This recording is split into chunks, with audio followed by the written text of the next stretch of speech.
श्री स्वामी समर्थ. नमस्कार सर्वांना. श्री स्वामी समर्थ कृपा या माझ्या यूट्यूब चॅनलवर सर्वांचं मनापासून खूप खूप स्वागत. आजचा दिवस तुम्हाला खूप छान, सुखाचा, आनंदाचा आणि भरभराटीचा जावो हीच मी स्वामींच्या चरणी प्रार्थना करते आणि आज या नवीन व्हिडिओला सुरुवात करते. येत्या 25 जुलैला म्हणजेच शनिवारी आलेली आहे आषाढी एकादशी. आषाढी एकादशी म्हणजेच देवशयनी एकादशी. आषाढी एकादशीपासून भगवान विष्णू योगनिद्रेत जातात. भगवान विष्णूंच्या योगनिद्रेचा संपूर्ण कालावधी हा 4 महिन्यांचा असतो. कार्तिकी एकादशीला ते योगनिद्रेतून बाहेर येतात. या 4 महिन्यांच्या कालावधीला चातुर्मास असं म्हटलं जातं. या 4 महिन्यांच्या कालावधीत सर्व मांगलिक कार्य थांबवली जातात. संपूर्ण महाराष्ट्रात आषाढी एकादशीला विशेष महत्त्व आहे, कारण या दिवशी लाखो भाविक पंढरपूर येथे विठ्ठल रुक्मिणीच्या दर्शनासाठी पायी दिंडी घेऊन जातात. आषाढी एकादशीच्या दिवशी चंद्रभागेमध्ये स्नान करून ते विठ्ठलाचं दर्शन घेतात आणि त्यांच्या आयुष्यातील सर्व दुःख, संकट, अडचणी दूर व्हावीत यासाठी ते विठ्ठलाला अगदी मनोभावे प्रार्थना करतात. या दिवशी उपवास, भगवान विष्णूंची पूजा आणि विठ्ठल भक्ती यामुळे आपलं मन देखील शुद्ध होतं.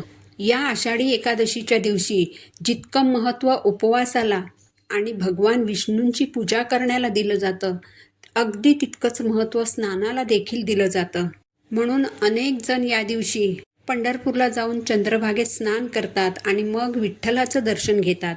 परंतु सर्वांनाच काही पंढरपूरला जाऊन चंद्रभागेत स्नान करणं शक्य होत नाही. तर ज्यांना पवित्र तीर्थक्षेत्री जाऊन स्नान करणं शक्य नाही, त्यांनी आषाढी एकादशीच्या दिवशी अंघोळीच्या पाण्यामध्ये काही वस्तू टाकायच्या आहेत, जेणेकरून त्यांना चंद्रभागेत स्नान केल्याचं पुण्य मिळेल आणि त्यांच्या ज्या काही इच्छा असतील, मनोकामना असतील, तर त्या भगवान विष्णूंच्या आणि माता लक्ष्मीच्या कृपेने पूर्ण होतील. तर आषाढी एकादशीच्या दिवशी अशा कोणत्या वस्तू तुम्हाला अंघोळीच्या पाण्यात टाकायच्या आहेत, तर याच बाबतची संपूर्ण माहिती आज मी तुम्हाला या व्हिडिओमध्ये सांगणार आहे. तर यासाठी हा व्हिडिओ तुम्ही शेवटपर्यंत ऐका. चॅनलवर नवीन असाल तर सबस्क्राईब करा आणि असेच माहितीपूर्ण व्हिडिओ पाहण्यासाठी बेल आयकॉनला प्रेस करा.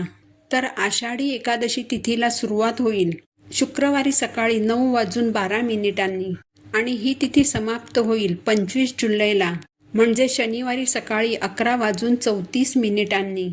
उदय तिथीनुसार आषाढी एकादशीचं व्रत हे शनिवारी 25 जुलैला करायचं आहे आणि या व्रताचं पारण हे 26 जुलैला म्हणजे रविवारी करायचं आहे.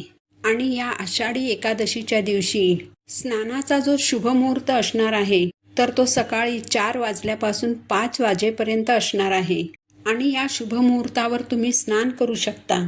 परंतु जर तुम्हाला या वेळेत स्नान करणं शक्य झालं नाही, तर जेव्हा तुम्ही स्नान करणार असाल तेव्हा तुम्हाला आंघोळीच्या पाण्यामध्ये काही वस्तू टाकून स्नान जे आहे तर ते तुम्हाला करायचं आहे. या वस्तू आंघोळीच्या पाण्यात टाकून जर तुम्ही स्नान केले तर तुम्हाला तीर्थस्नान केल्याचं पुण्यफळ प्राप्त होईल. कारण काही दिवसांचं महत्त्व हे खूप जास्त असते आणि आषाढी एकादशी म्हटलं की स्नानाला विशेष महत्त्व दिलं जातं. म्हणून या दिवशी म्हणजेच शनिवारी हा उपाय तुम्हाला आवर्जून करायचा आहे. आपल्या हातून जर काही छोटी मोठी पापं घडली असतील तर ती सर्व पापं नष्ट होण्यासाठी, आपलं शरीर पवित्र होण्यासाठी, आपल्याला प्रत्येक कामात यश मिळण्यासाठी आणि आपली प्रत्येक इच्छा, मनोकामना पूर्ण होण्यासाठी आपल्याला हा उपाय करायचा आहे. याचबरोबर आपण करत असलेल्या कष्टाला, मेहनतीला यश मिळावं, शत्रुदोष, शत्रू त्रास असेल तर तो नष्ट होऊन आपली प्रगती व्हावी आणि माता लक्ष्मी आपल्या घरात स्थिर व्हावी, यासाठी देखील हा उपाय अत्यंत प्रभावी मानला जातो. हा उपाय करण्यासाठी आषाढी एकादशीच्या दिवशी सकाळी तुम्हाला लवकर उठायचं आहे. उठल्यानंतर दोन्ही हात जोडून भगवंताचं नामस्मरण करायचं आहे. यानंतर स्नान करताना आंघोळीच्या पाण्यात तुम्हाला पहिली जी वस्तू टाकायची आहे ती म्हणजे तुळशीपत्र. या दिवशी तुळशीच्या पानांना विशेष महत्त्व असतं.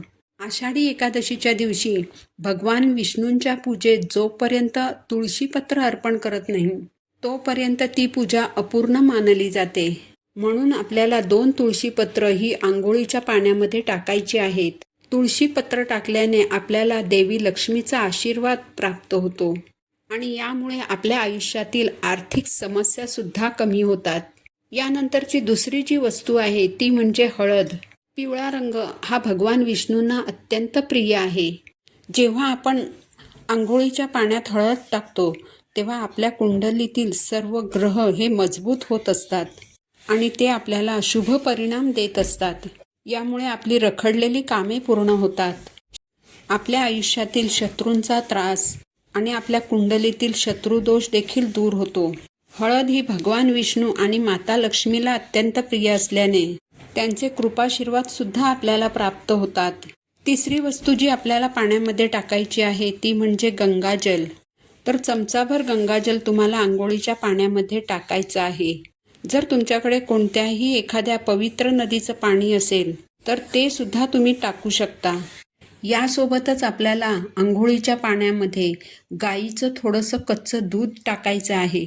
अंघोळीच्या पाण्यामध्ये गाईचं कच्चं दूध टाकल्याने माता लक्ष्मीचा आशीर्वाद हा आपल्याला प्राप्त होतो आणि यामुळे आपल्या आयुष्यातली दरिद्रता ही निघून जाते. आषाढी एकादशीच्या दिवशी भगवान विष्णू हे क्षीरसागरात म्हणजेच दुधाच्या महासागरात शेषनागावरती निद्रिस्त होतात आणि म्हणून या दिवशी आपल्याला कच्चं दूध जे आहे तर ते अंघोळीच्या पाण्यामध्ये टाकायचं आहे. तर ह्या काही ज्या वस्तू आहेत त्या तुम्हाला आषाढी एकादशीच्या दिवशी अंघोळीच्या पाण्यामध्ये टाकून स्नान करायचं आहे. हे स्नान करत असताना तुम्हाला ओम नमो भगवते वासुदेवाय नमः या मंत्राचा जप करायचा आहे. स्नान केल्यानंतर या दिवशी तुम्हाला लाल किंवा पिवळ्या रंगाचे कपडे परिधान करायचे आहेत आणि यानंतर तुम्हाला देवघरातील देवांची विधिवत पूजा करायची आहे. या दिवशी तुम्हाला भगवान विष्णूंना चंदनाचा टिळा लावायचा आहे. पिवळी फुलं अर्पण करायची आहेत. पिवळ्या रंगाचा नैवेद्य अर्पण करायचा आहे. या दिवशी तुम्हाला भगवान विष्णूंना एक तुळशीपत्र आवर्जून अर्पण करायचं आहे. तुळशीपत्र अर्पण करताना ओम नमो भगवते वासुदेवाय नमः या मंत्राचा 11 वेळा जप करायचा आहे. मनातली इच्छा व्यक्त करायची आहे आणि हे तुळशीपत्र भगवान विष्णूंना अर्पण करायचं आहे. असं म्हटलं जातं की या दिवशी जर तुम्ही तुमची इच्छा व्यक्त करून भगवान विष्णूंना तुळशीपत्र अर्पण केलं तर तुमची इच्छा लवकर फलद्रूप होते. ज्या वस्तू मी तुम्हाला सांगितल्या आहेत त्या वस्तू जर पाण्यामध्ये टाकून तुम्ही आषाढी एकादशीच्या दिवशी स्नान केलं तर नक्कीच तुम्हाला चंद्रभागेत स्नान केल्याचं पुण्य प्राप्त होईल आणि तुमच्या आयुष्यात ज्या काही समस्या आहेत, जी संकटं आहेत, दुःख आहेत तर ती नक्कीच दूर होतील.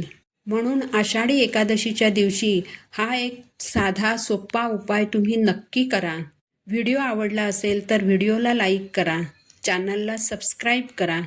पुन्हा भेटू अशाच एका माहितीपूर्ण व्हिडिओसोबत. तोपर्यंत सर्वांना श्री स्वामी समर्थ.